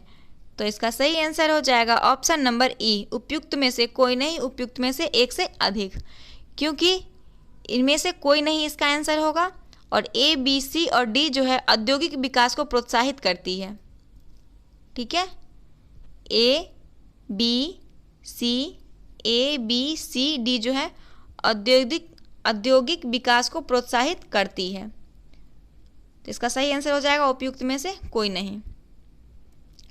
अगला क्वेश्चन 79 है, पूरा इसका अर्थ है ग्रामीण क्षेत्रों में नगरीय सुविधा प्रदान करना, प्रारूप किसके द्वारा प्रस्तावित किया गया था। तो इसका सही आंसर हो जाएगा 79 का option number A, APJ Abdul Kalam के द्वारा, जो भूतपूर्व राष्ट्रपति थे, उनके द्वारा विजन 2020 में पूरा का full form providing urban amenities in rural areas की संकल्पना किया गया। इसके अंतर्गत उन्होंने भारत के समुचित विकास हेतु ग्रामीण क्षेत्रों में शहरी सुविधाएं प्रदान करने की बात कही। कौन? APJ अब्दुल कलाम। तो इसका सही आंसर ए हो जाएगा। अगला क्वेश्चन है 80 नंबर, जनगणना 2011 के अनुसार भारत में महिला साक्षरता दर थी तो महिला साक्षरता दर भारत का पूछा गया है, तो इसका सही आंसर हो जाएगा ऑप्शन नंबर ए।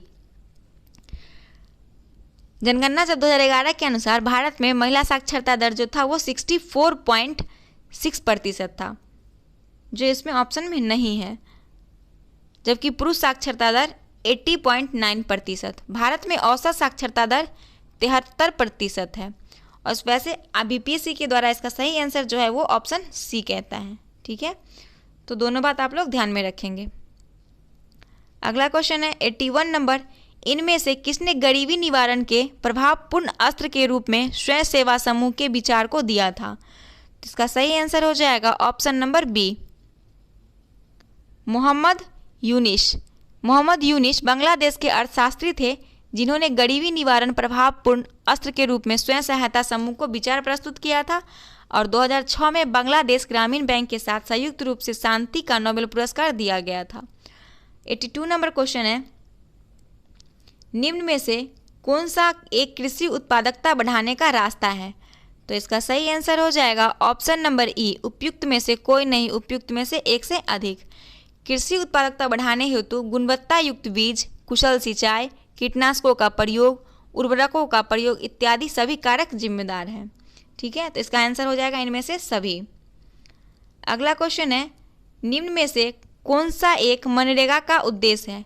तो मनरेगा का उद्देश्य है, इसका सही आंसर हो जाएगा ऑप्शन नंबर ई।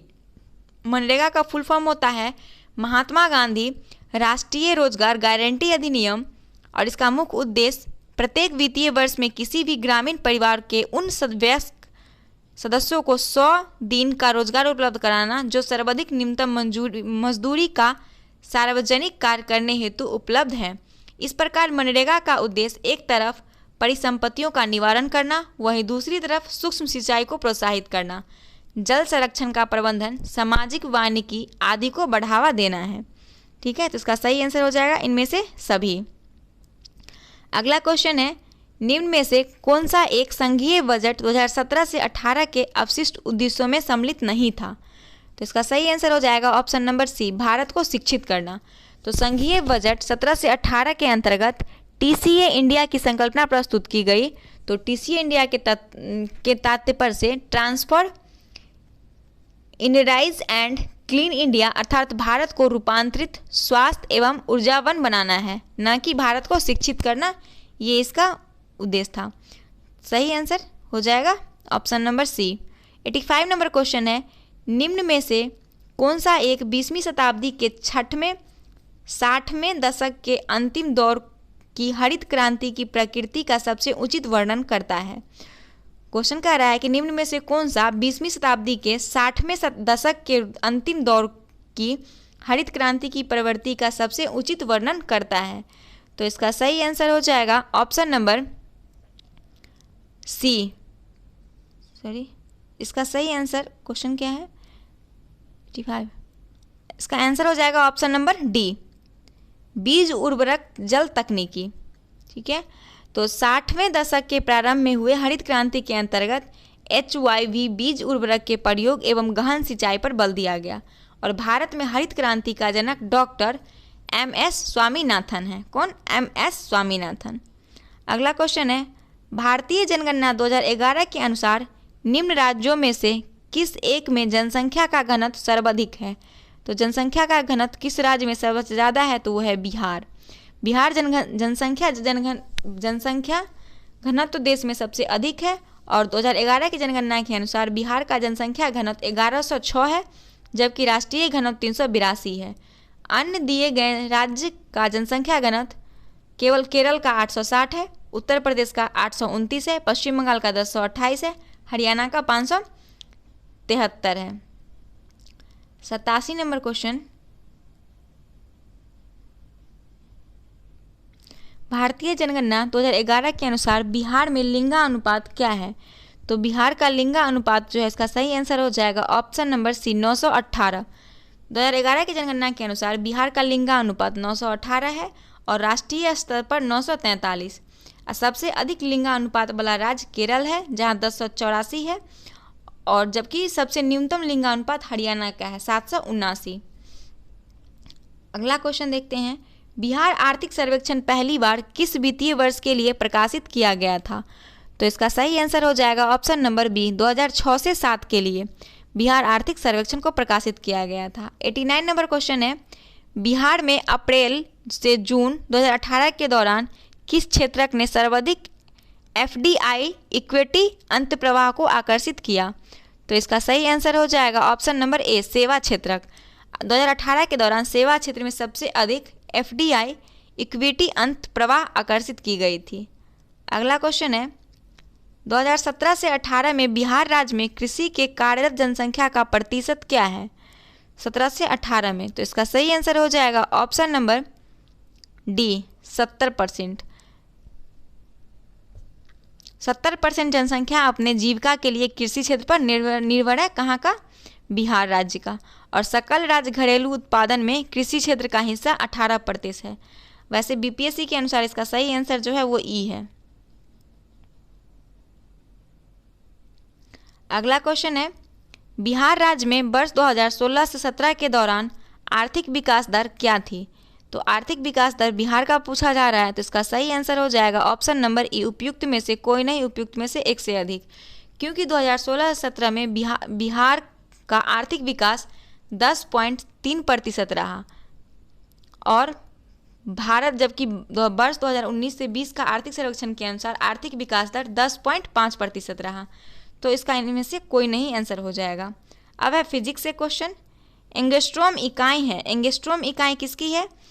तो ऑप्शन में दिया हुआ है तरंगदैर्घ्य, ऊर्जा, आवृत्ति, वेग, उपयुक्त में से कोई नहीं। तो इसका सही आंसर हो जाएगा ऑप्शन नंबर ए, तरंगदैर्घ्य का। एंगस्ट्रॉम इकाई है तरंगदैर्घ्य का। प्रत्येक भौतिक राशि को मापने के लिए स्वेच्छा से चुने गए किसी निश्चित परिमाण का मात्रक कहते हैं और एंगस्ट्रम द्वारा लंबाई को मापा जाता है। और तरंगदैर्घ्य की इकाई क्या है? एंगस्ट्रम है। और एक एंगस्ट्रम बराबर होता है 10⁻⁻10 मीटर। लंबाई के अन्य मात्रक नैनोमीटर, माइक्रोमीटर, प्रकाश वर्ष, पारसेक आदि होते हैं। 83 नंबर क्वेश्चन है, आवृत्ति को मापा जाता है हर्ट्ज में। ऑप्शन नंबर ए हो जाएगा इसका सही आंसर। तो कंपन करने वाले कण द्वारा 1 सेकेंड में किए गए कंपनों की संख्या की आवृत्ति कहते हैं। तरंग की आवृत्ति स्थिर होती है और विभिन्न पदार्थों से गुजरने पर बदलती नहीं है। इसका कारण एसआई मात्रक हर्ट्ज होता है। मीटर प्रति सेकेंड, वेग का रेडियन, समतल कोण का वाट शक्ति होता है। समतल कोण का क्या मतलब शक्ति का क्या होता है? तो वाट होता है और समतल कोण का रेडियन होता है। अगला क्वेश्चन है, सही कथन चुनिए। तो सही कथन चुनिए कथन है, लाल प्रकाश का तरंगदैर्घ्य बैंगनी प्रकाश से कम है। तो ये गलत है। लाल प्रकाश का तरंगदैर्घ्य बैंगनी प्रकाश तरंग से ज़्यादा है। सही है ऑप्शन नंबर बी, ये तो सही है। बैंगनी प्रकाश का तरंगदैर्घ्य हरे प्रकाश से ज़्यादा है। गलत है। बैंगनी प्रकाश का तरंगदैर्घ्य पीले प्रकाश से ज़्यादा है। गलत है, यानी कि ऑप्शन नंबर बी इसका सही है। ठीक है। उसके बाद कहा गया है कि 95 नंबर क्वेश्चन देखते हैं, छोड़िए।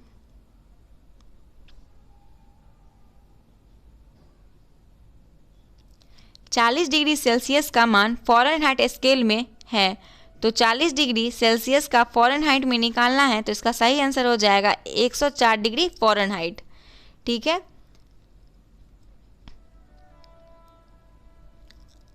इसका अगला क्वेश्चन है, विद्युत शक्ति की इकाई है। विद्युत शक्ति की इकाई है किसका? तो वॉट का। ऑप्शन हो जाएगा डी, वॉट का।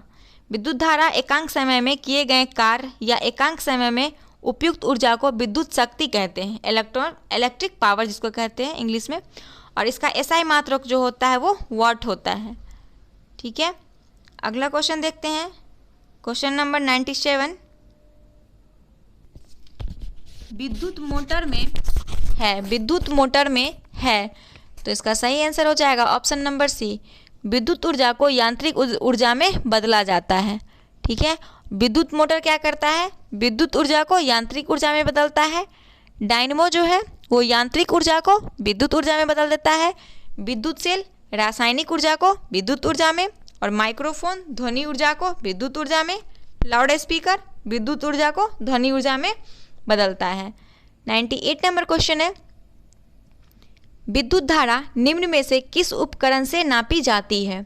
तो 98 का सही आंसर हो जाएगा विद्युत धारा जो मापी जाती है वो एमीटर के द्वारा, ऑप्शन नंबर बी। एमीटर एक मापने वाला यंत्र है, इसका उपयोग जो है वो सर्किट में करंट मापने के लिए किया जाता है।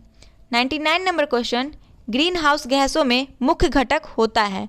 तो ग्रीन हाउस गैसों का जो मुख्य घटक होता है उसका सही आंसर हो जाएगा ऑप्शन नंबर ई, वो गैस जो पृथ्वी के वातावरण तथा बादलों द्वारा उत्सर्जित अवरक्त विकिरणों को अवशोषित करता है वो ग्रीन हाउस गैस कहलाता है। जैसे carbon dioxide, nitrous oxide, methane, ozone, ये सब हैं। तो इनमें से इसका आंसर हो जाएगा उपयुक्त में से सभी। अगला क्वेश्चन है, आइंस्टीन को नोबेल प्राइज किस कार्य पर मिला था। तो इसका सही आंसर हो जाएगा ऑप्शन नंबर टी, प्रकाश विद्युत प्रभाव के लिए। 1921 में उनको भौतिकी के क्षेत्र में नोबेल प्राइज दिया गया था और भौतिक विज्ञान के क्षेत्र में सीवी रमन जो भारतीय वैज्ञानिक थे उनको 1930 में प्रकाश के प्रकीर्णन, जिसको रमन प्रभाव भी कहते हैं, की खोज हेतु दिया गया था। अगला क्वेश्चन है, आर्द्रता किस उपकरण से नापी जाती है। तो आर्द्रता को नापने के लिए हाइग्रोमीटर का प्रयोग किया जाता है, ऑप्शन नंबर बी। वायुमंडल में उपस्थित जलवाष्प को आर्द्रता कहते हैं। इसके अध्ययन को क्या कहते हैं, आर्द्रता मिति। इसे हाइग्रोमीटर द्वारा मापा जाता है और हाइग्रोमीटर द्वारा अपेक्षित घनत्व, पायरोमीटर द्वारा दूर स्थित वस्तुओं को के ताप तथा लैक्टोमीटर द्वारा दूध की गुणवत्ता मापी जाती है। अगला क्वेश्चन है, दाब की इकाई क्या है। तो दाब का इकाई जो है इसका सही आंसर हो जाएगा ऑप्शन नंबर ए, न्यूटन प्रति मीटर प्रति वर्ग मीटर, न्यूटन प्रति वर्ग मीटर। तो दाब क्या होता है, किसी सतह के एकांक क्षेत्र पर लगने वाले बल को क्या कहते हैं, दाब कहते हैं। और दाब का मात्रक होता है न्यूटन मीटर वर्ग प्रति वर्ग मीटर, ठीक है। और यह एक अदिश राशि है। वायुमंडलीय दाब को बैरोमीटर से मापा जाता है। 102 नंबर हो गया। अब अगला क्वेश्चन है 103 नंबर, निम्न में से किसका पीएच मान 7 है। तो निम्न में से किसका पीएच मान 7 है ये पूछ रहा है। तो इसका सही आंसर हो जाएगा उपयुक्त में से कोई नहीं, उपयुक्त में से एक से अधिक, क्योंकि एक से अधिक विकल्प जो है इसके सही हैं। तो शुद्ध जल का उदासीन विलयन पीएच मान 7 होता है, अम्लीय विलयन का 7 से कम हो तथा क्षारीय विलयन का 7 से अधिक पीएच मान होता है, ठीक है। अगला क्वेश्चन है 104 नंबर, निम्न तत्वों में से किस में न्यूट्रॉन नहीं होता है। तो न्यूट्रॉन नहीं होता है, इसका सही आंसर हो जाएगा option number C, hydrogen. Hydrogen में न्यूट्रॉन नहीं होता है। किसी परमाणु के नाभिक में उपस्थित प्रोटॉनों की संख्या उस तत्व के परमाणु क्रमांक तथा इलेक्ट्रॉनों के बराबर होती है, जबकि द्रव्यमान संख्या नाभिक में उपस्थित प्रोटॉनों की संख्या तथा न्यूट्रॉनों की संख्या के योग के बराबर होती है, ठीक है। तो ऑक्सीजन का होता है 8O16, हाइड्रोजन का होता है 1H1 और तांबा का होता है 25 Cu कॉपर, और नाइट्रोजन का जो होता है वो हो जाता है 7N40, ठीक है। तो इसका सही आंसर हो जाएगा ऑप्शन नंबर सी, हाइड्रोजन। अब बायोलॉजी से क्वेश्चन है और पर्यावरण संबंधित। 105 नंबर क्वेश्चन है, डीएनए की खोज किसने की थी। तो डीएनए का खोज करने वाला वैज्ञानिक था। इसका सही आंसर हो जाएगा ऑप्शन नंबर ई, उपयुक्त में से कोई नहीं, उपयुक्त में से एक से अधिक, क्योंकि डीऑक्सी राइबो न्यूक्लिक एसिड इसका फुल फॉर्म होता है और 1816 ईस्वी में इसको सबसे पहले फ्रेडरिक मेसर ने देखा था और उसे न्यूक्लिन कहा था। किंतु वर्ष 1953 में जेम्स वॉटसन और फ्रांसिस क्रिक ने इसकी आणविक संरचना, जिसको डबल हेलिक्स मॉडल बोलते हैं, उसका खोज किया था, जिसके लिए इन्हें 1962 में नोबेल पुरस्कार भी दिया गया था। और डीएनए शरीर में सभी अनुवांशिक क्रियाओं का संचालन करता है। जीन इसकी क्रियात्मक इकाई है। आर्थर कोनवर्क ने सर्वप्रथम डीएनए को अंतःपात्र में पाया था और ग्रेगर मेंडल को आनुवंशिकता का पिता कहा जाता है, ठीक है। तो इसका सही आंसर ऑप्शन नंबर ई हो जाएगा। अगला क्वेश्चन है, ट्राइग्लिसराइड क्या है। तो ट्राइग्लिसराइड एक वसा है। क्या है, वसा है। ट्राइग्लिसराइड वसा कोशिकाओं में संचित शरीर में पाए जाने वाले वसा का एक प्रकार है। इसका निर्माण हमारे शरीर में भोजन से प्राप्त अप्रयुक्त ऊर्जा द्वारा होता है। अगला क्वेश्चन है, इलेक्ट्रोएन्सेफेलोग्राम निम्न में से किसकी निगरानी के लिए उपयोग होता है? तो इलेक्ट्रोएन्सेफेलोग्राम, इसका शॉर्ट फॉर्म EEG बोलते हैं इसको, तो किसकी निगरानी के लिए उपयोग में होता है? तो इसका सही आंसर हो जाएगा ऑप्शन नंबर डी, मस्तिष्क। मस्तिष्क के विकृतियों का पता लगाया जाता है। इलेक्ट्रोकार्डियोग्राफ द्वारा हृदय संबंधी असामान्यताओं को जाना जाता है। CT स्कैन द्वारा शरीर के किसी विकृति तथा मैग्नेटिक रेजोनेंस इमेजिंग, जिसको MRI बोलते हैं, द्वारा शरीर की विकृति का पूर्णतः सही पता लगाया जाता है। ठीक है, अगला क्वेश्चन है, शरीर का तापक्रम नियंत्रित करता है हाइपोथैलेमस। बी हो जाएगा इसका आंसर। हाइपोथैलेमस जो है वो मस्तिष्क का एक अभिन्न अंग है जो हाइपोथैलस द्वारा शरीर के तापमान को नियंत्रित करता है। 109 नंबर क्वेश्चन है, मानव शरीर में होता है, तो मानव शरीर में वाटर की मात्रा पूछ रहा है कितना % होता है, तो इसका सही आंसर हो जाएगा ऑप्शन नंबर ए, 70%। मानव शरीर का अधिकतम भाग जल से बना है और इसकी मात्रा लगभग 2/3 यानी कि 70% तक होती है। अगला क्वेश्चन नंबर 110 नंबर क्वेश्चन है, कोशिका का शक्ति स्रोत होता है, कोशिका का शक्ति स्रोत होता है माइटोकॉन्ड्रिया का, तो इसका सही आंसर हो जाएगा माइटोकॉन्ड्रिया का खोज कौन किया था? 1880 ईस्वी में रिचर्ड आल्टमैन ने की थी और वेंडा इसके द्वारा बायोप्लास्ट कहा गया। इसे कोशिका का बिजली घर यानी पावर हाउस ऑफ सेल भी कहा जाता है। माइटोकॉन्ड्रिया में स्वयं के DNA राइबोसोम होते हैं जो खुद अपनी प्रोटीन का निर्माण करते हैं या ऊर्जा को ATP के रूप में संग्रहित करते हैं। ATP का फुल फॉर्म होता है एडिनोसिन ट्राइफॉस्फेट। अगला क्वेश्चन है 111 नंबर, एड्स निम्न कारणों से किसके द्वारा होता है? तो इसका सही आंसर हो जाएगा ऑप्शन नंबर सी, एड्स एक विषाणुजन्य रोग है या HIV ह्यूमन इम्यूनोडिफिशियेंसी सिंड्रोम वायरस द्वारा होता है। अन्य विषाणु जनित रोग डेंगू, पोलियो, चेचक, खसरा, रेबीज, हार्पिज आदि हैं। एड्स मानव प्रतिरक्षी तंत्र को कमज़ोर कर देता है और इसका टेस्ट कौन सा है? एलिशा, और उसके बाद वेस्टर्न ब्लॉट पॉलीमरेज श्रृंखला अभिक्रिया, जिसको PCR बोलते हैं, द्वारा किया जाता है। 112 नंबर क्वेश्चन, अब जो हमारा क्वेश्चन है वो समसामयिकी से है। तो 12 नंबर क्वेश्चन है, अक्टूबर 2018 के प्रथम सप्ताह में भारत के रक्षा मंत्री श्रीमती निर्मला सीतारमण किस देश के त्रिदिवसीय यात्रा पर गई थी? तो इसका सही आंसर हो जाएगा option number B, Kazakhstan. Kazakhstan की राजधानी कहाँ है? नूर सुल्तान, और वर्तमान में कजाकिस्तान के राष्ट्रपति कासिम जोमार्त टोकायव है और यह विश्व का सबसे बड़ा स्थलरूढ़ देश है। अगला क्वेश्चन है, अक्टूबर 2018 में किस देश की संसद ने आंग सान सू से मानद नागरिकता वापस ले ली?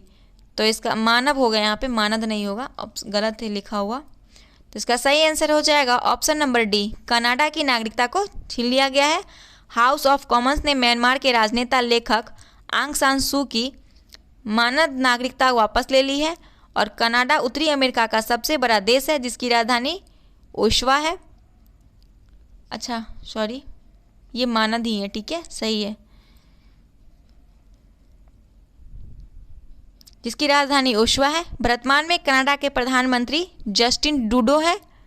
फरवरी 2021 में म्यांमार की सेना तख्ता पलट कर दिया और हाल ही में म्यांमार के जनरल मिन आंग हैलेंग ने स्वयं को प्रधानमंत्री घोषित किया। 114 नंबर क्वेश्चन है, निम्न में से कौन नाफ्टा में शामिल नहीं है? तो इसका सही आंसर हो जाएगा ग्रेट ब्रिटेन, ऑप्शन नंबर ए। नाफ्टा जो है उत्तरी अमेरिका के 3 देशों कनाडा, मैक्सिको, USA के मुक्त व्यापारिक समझौता है और 1 जनवरी 1994 से प्रभावी हुआ।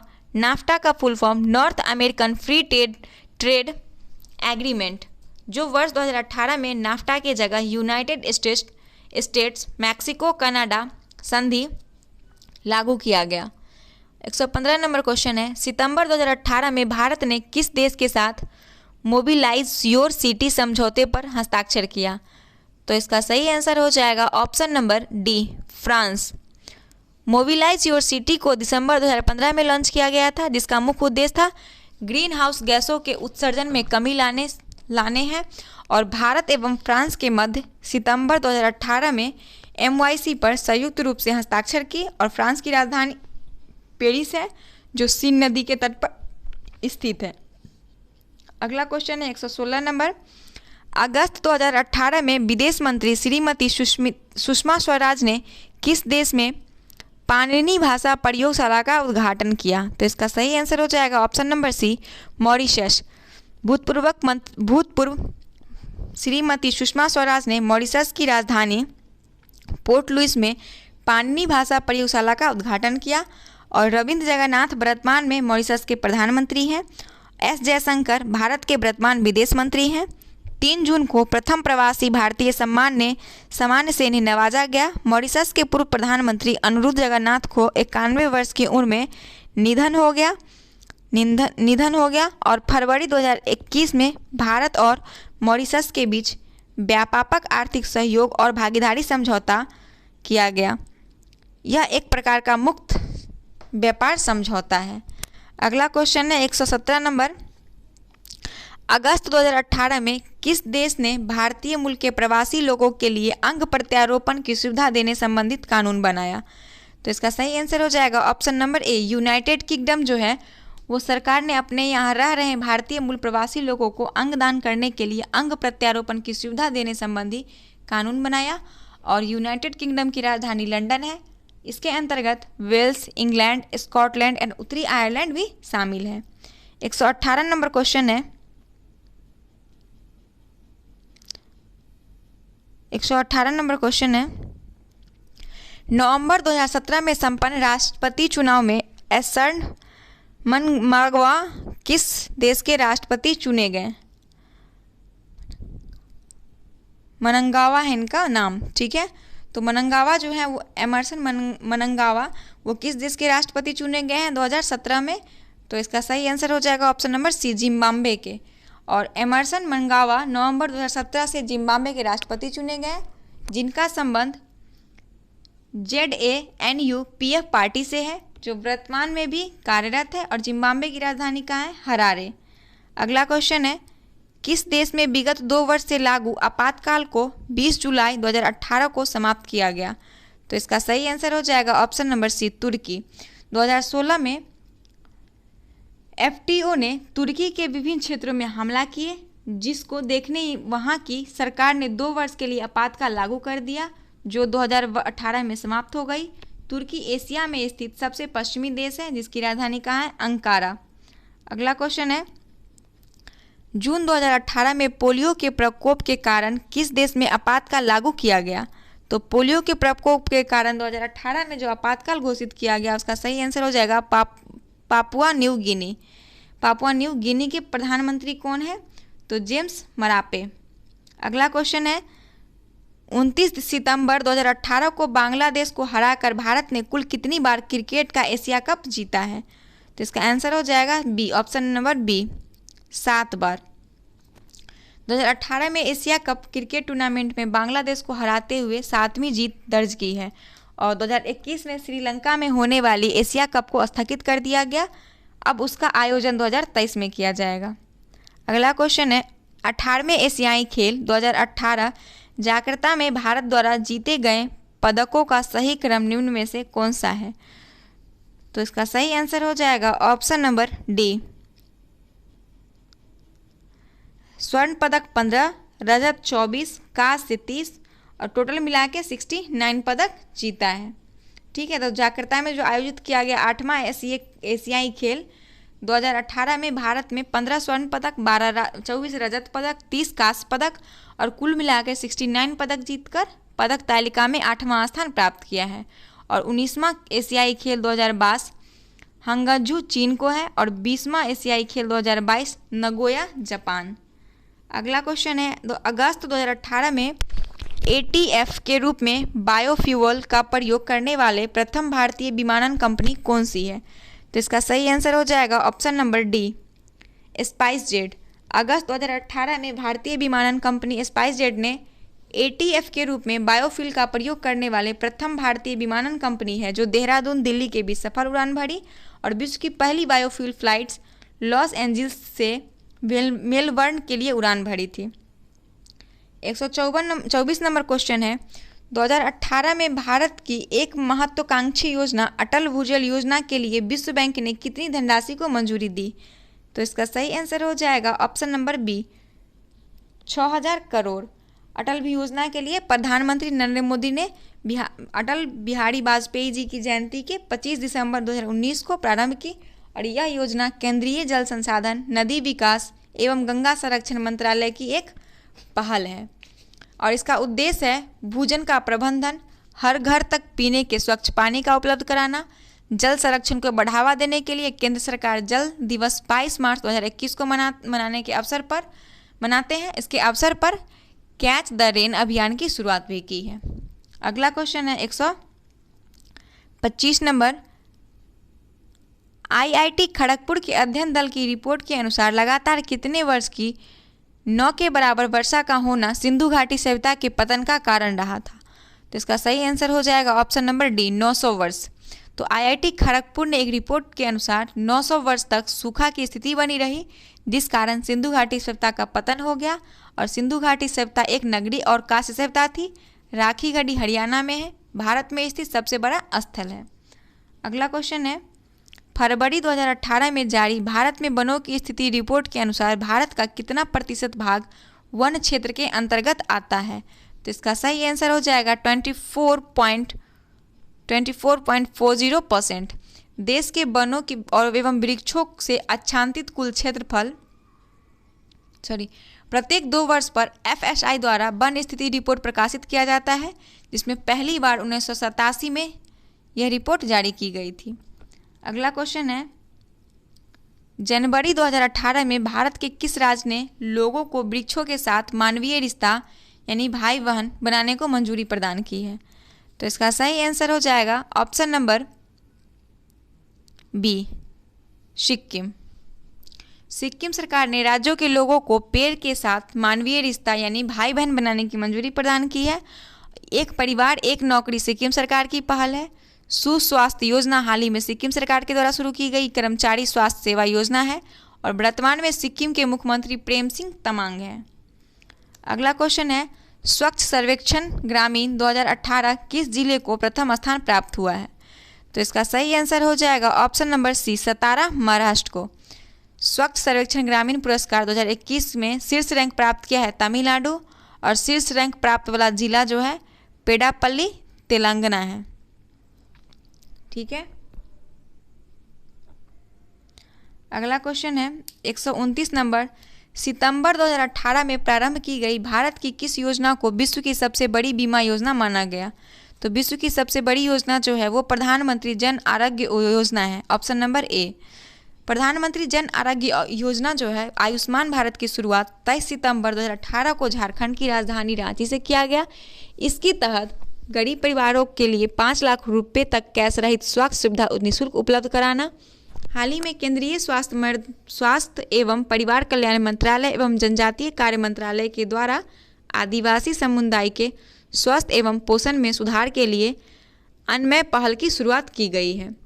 अगला क्वेश्चन 130 नंबर है, सितंबर 2018 में निम्न में से किस संस्थान में देश के प्रथम रेलवे विश्वविद्यालय स्थापित किया गया?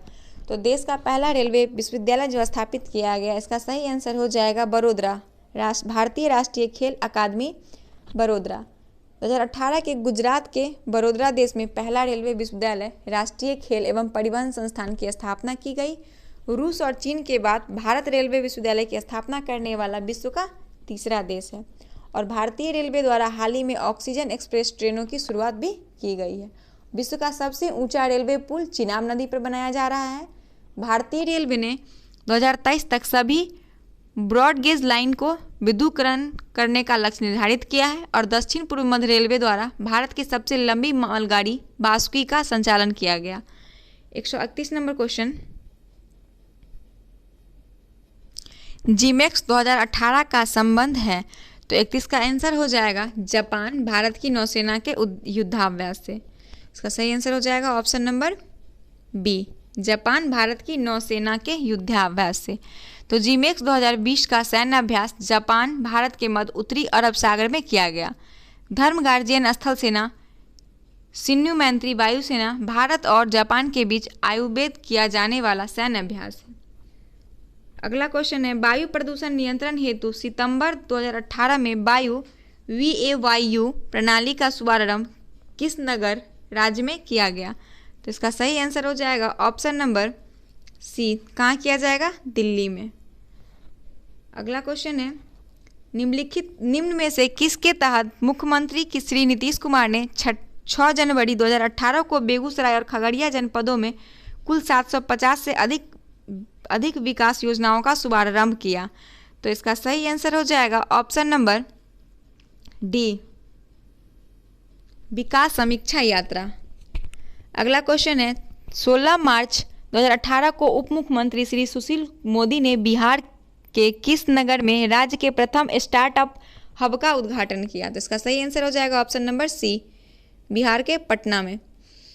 16 मार्च 2018 के पटना नगर में राज्य का प्रथम स्टार्टअप हब का उद्घाटन किया गया, जो उनके शिक्षण एवं विकास, नेटवर्किंग, संरक्षण, वित्त पोषण आदि का सुगम बनाएगा। एशिया का पहला डॉल्फिन रिसर्च सेंटर भी पटना में ही स्थापित किया जाएगा। अगला क्वेश्चन है 135 नंबर, 22 मार्च 2018 बिहार राज्य के 106वें स्थापना दिवस के अवसर पर किसने पटना में नील के धब्बे नामक पुस्तक का विमोचन किया? तो नील के धब्बे पुस्तक का विमोचन करने वाले हमारे कौन है? भारत के एम वेंकैया नायडू उपराष्ट्रपति, भारत के उपराष्ट्रपति श्री वेंकैया नायडू, इन्होंने किया है। अगला क्वेश्चन है, मधेपुरा लोकोमोटिव फैक्ट्री में निर्मित भारत की सबसे शक्तिशाली विद्युत रेल इंजन का सामर्थ्य है? तो इसका सही आंसर हो जाएगा ऑप्शन नंबर डी। अप्रैल 2021 में फ्रांस को रोलिंग स्टॉक प्रमुख एल्स्ट्रॉम बिहार के मधेपुरा कारखानों से निर्मित अपनी 100वीं इलेक्ट्रॉनिक लोकोमोटिव तैयार की। ठीक है। 137 नंबर क्वेश्चन है, 10 अप्रैल 2018 को प्रधानमंत्री श्री नरेंद्र मोदी ने स्वच्छग्राहियों के राष्ट्रीय सम्मेलन को कहाँ संबोधित किया? तो इसका सही आंसर हो जाएगा ऑप्शन नंबर ए, मोतिहारी में। यह सम्मेलन चंपारण के महात्मा गांधी के नेतृत्व में किए गए सत्याग्रह के शताब्दी समारोह में एक अंग के रूप में भी श्री नरेंद्र मोदी द्वारा आयोजित किया गया। प्रधानमंत्री नरेंद्र मोदी द्वारा मोतिहारी अमलेखगंज पेट्रोलियम पाइपलाइन का उद्घाटन किया गया। यह भारत और नेपाल के संबंधों को बेहतर करने में मददगार साबित होगा। अगला क्वेश्चन है 138 नंबर, NDMA ने अप्रैल 2018 में CBRN इमरजेंसी पर आधारित मॉक ड्रिल अभ्यास किस एयरपोर्ट पर किया? तो इसका सही आंसर हो जाएगा option number B, LNJP Patna. अगला क्वेश्चन है, वर्तमान में भारतीय रिजर्व बैंक के गवर्नर कौन है? तो भारतीय रिजर्व बैंक के गवर्नर जो है वर्तमान में, उसका सही आंसर हो जाएगा उपयुक्त में से कोई नहीं, उपयुक्त में से एक से अधिक। तो उर्जित पटेल जो थे वो कार्यकाल उनका सितंबर 2016 से लेकर 10 दिसंबर 2018 तक था और 11 दिसंबर 2018 से यह पूर्व वित्त सचिव शक्तिकांत दास को भारतीय रिजर्व बैंक के 25वें गवर्नर के रूप में नियुक्त किया। ठीक है।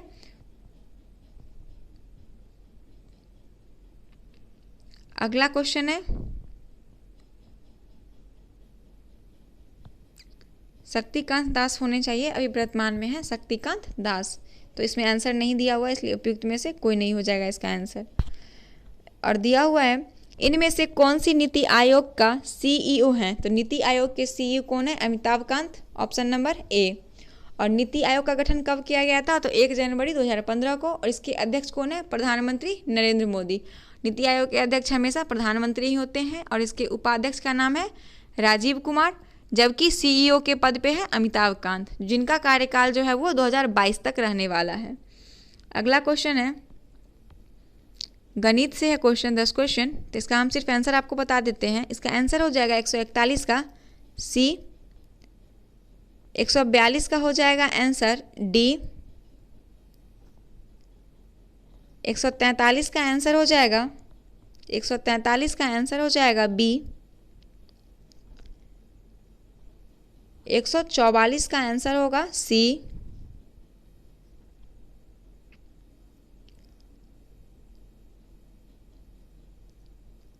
और 145 नंबर क्वेश्चन का आंसर है बी।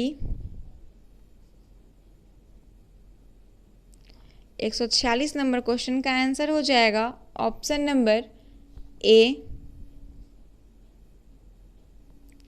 147 नंबर क्वेश्चन का आंसर है ऑप्शन नंबर बी। और 148 नंबर क्वेश्चन का आंसर हो जाएगा 148 का आंसर हो जाएगा ऑप्शन नंबर सी 37 वर्ष। और 149 नंबर का हो जाएगा बी। और लास्ट क्वेश्चन जो 150वां नंबर क्वेश्चन है, इसका आंसर हो जाएगा ऑप्शन नंबर डी। ठीक है, तो ये था हमारा 150 क्वेश्चन 64वीं बीपीएससी का प्रीवियस ईयर क्वेश्चन था, जो आज यहीं पे समाप्त होता है। तो फाइनली हमारा सेट नंबर 5 भी कंप्लीट हो गया। तो आप लोग को इसका पीडीएफ कल मिल जाएगा हमारे टेलीग्राम चैनल पे, जिसका लिंक हमारे डिस्क्रिप्शन में दिया हुआ है। वहाँ से जाके आप हमारे टेलीग्राम चैनल को ज्वाइन कर ले और पीडीएफ वहाँ पे हम डाल देंगे, आप लोगों को मिल जाएगा। तो आप लोगों को वीडियो कैसा लगा? अगर अच्छा लगा तो प्लीज़ आप लोग हमारे चैनल को लाइक करें, शेयर करें, चैनल को सब्सक्राइब करें और वीडियो को ज़्यादा से ज़्यादा शेयर करें, ताकि ये बुक जिन लोगों के पास अभी तक नहीं पहुँच पाया है या किसी वजह से कोई बुक नहीं खरीद पा रहे हैं और तैयारी करना चाहते हैं, तो वीडियो के माध्यम से कर सकते हैं, तो उनको भी मदद मिल जाएगी। ठीक है, तो मिलते हैं अगले सेट के साथ, जो हमारा सेट नंबर 6 होगा और होगा 63वीं बीपीएससी का प्रीवियस ईयर क्वेश्चन। तो तब तक के लिए धन्यवाद।